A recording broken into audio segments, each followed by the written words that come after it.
안녕하세요. 에르네 클리닉 원장 서현승입니다.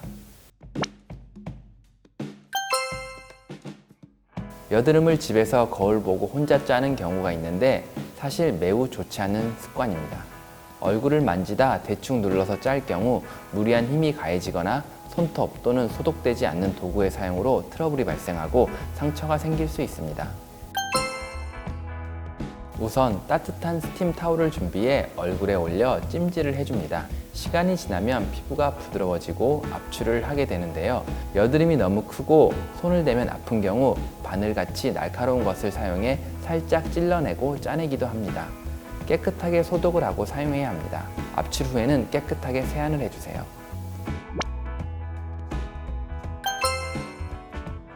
여드름은 방치하면 악화될 수 있고 경우에 따라서는 2차 감염이나 흉터가 발생할 수 있는데요. 때문에 상황이 되신다면 병원을 찾는 것을 권장합니다. 초기 치료가 가장 좋은 방법이기는 합니다. 하지만 병원에 갈 수 없는 경우 여드름을 건드리지 않는 것이 좋습니다. 저자극 세안제를 사용하고 물로 깨끗하게 씻어주는 것이 도움이 됩니다. 여드름 피부 전용 세안제도 많으니 피부에 맞는 제품을 선택해 사용하세요. 불가피하게 짜야 한다면 앞서 언급한 대로 깨끗하게 소독을 해주는 것이 중요합니다. 압출 부위 청결 유지도 중요하고요. 피부가 복원되지 않으면 피지가 차올라 재발할 수 있고 상처가 커져 흉터가 생길 수 있으니 주의가 필요합니다. 여드름 치료에 있어 기본 중 하나가 바르는 약인데요. 여드름 약은 피지 분비를 조절하고 각질 과다, 세균 증식을 억제합니다. 하지만 오남용의 위험이 있는 만큼 자신의 여드름 상태를 의사의 진료 없이 스스로 판단해서 약을 사서 쓰는 행위는 권장하지 않습니다. 병원에서 처방하거나 추천하는 약을 쓰는 게 바람직합니다.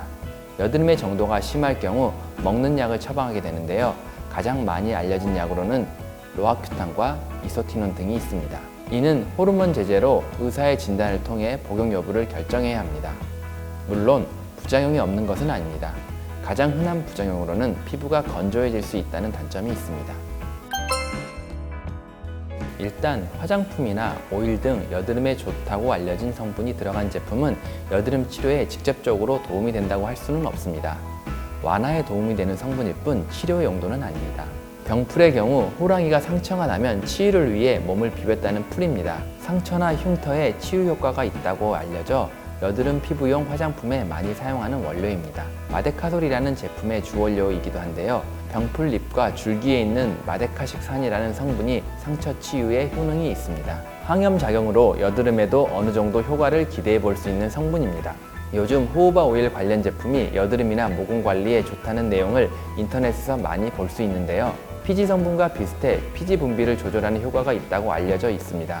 유수분 밸런스를 유지하고 블랙헤드에도 도움을 준다고 하는데요. 건선, 습진, 여드름, 비듬성 두피, 지루성 두피 등에 사용하시는 분들이 많아졌습니다. 하지만 주의할 것은 호호바 오일이 치료 목적으로 개발된 것이 아닐 뿐더러 개인의 체질과 피부 타입에 따라 알레르기 반응 등의 피부 부작용을 유발할 수도 있다는 점입니다. 얼굴 외 팔 등에 충분한 사전 테스트를 거쳐야 하며 사용 전 전문의에게 자신이 사용해도 되는지 확인할 것을 권장합니다. 일부 경구 피임약은 여드름 감소 효과가 있다고는 합니다. 임신을 막는 용도 외에 여행이나 시험 등 월경을 미루는 용도, 생리통을 완화하는 용도, 여드름 치료 등 다양한 목적으로 사용되긴 하지만 기본적으로 호르몬 약인 만큼 잘 알고 복용해야 합니다. 여드름 원인 중 호르몬에 의한 여드름일 때만 해당합니다. 경구 피임약 중에서도 프로게스테론 함량이 높은 제품에서는 이런 효과가 있다는 연구 결과가 있습니다. 효과가 모두에게서 나타나는 것은 아닙니다. 오남용 혹은 약이 몸에 맞지 않는 경우 구토 유발, 체중 증가, 소화장애 등 오히려 부작용이 나타날 수 있으니 복용 시 각별한 주의가 필요합니다. 여드름 치료가 목적일 경우 전문의에게 진단과 처방을 받아서 사용하셔야 합니다. 여드름은 상태에 따라 좁쌀처럼 하얗게 올라오는 면포성 여드름과 빨갛게 올라오면서 농이 잡히는 화농성 여드름으로 구분되는데요. 치료가 쉽고 흉터가 잘 안 남는 면포성 여드름과는 달리 화농성 여드름은 흉터나 자국이 남는 경우가 많아 될 수 있으면 병원 치료를 받는 게 좋습니다.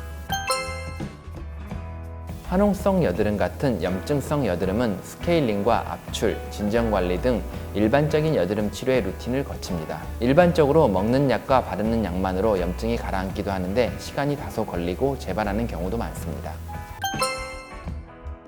여드름의 원인이 되는 피지선을 파괴해 여드름을 완화하고 재발을 방지하는 효과를 볼 수 있는 아그네스 레이저, PDT, MTS 등이 있는데요.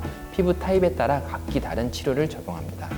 아그네스 레이저는 고주파 레이저로서 미세 침을 이용하여 여드름 병변에 직접 주입을 해서 피지선을 열로 파괴시키는 역할을 하는 레이저이고, PDT는 광역동 치료라고 하는데요. 얼굴에 약을 바르고 레이저를 투사해서 피지선을 줄여주는 역할을 합니다. MTS는 미세 바늘을 이용해서 여드름을 치료하는 역할을 합니다.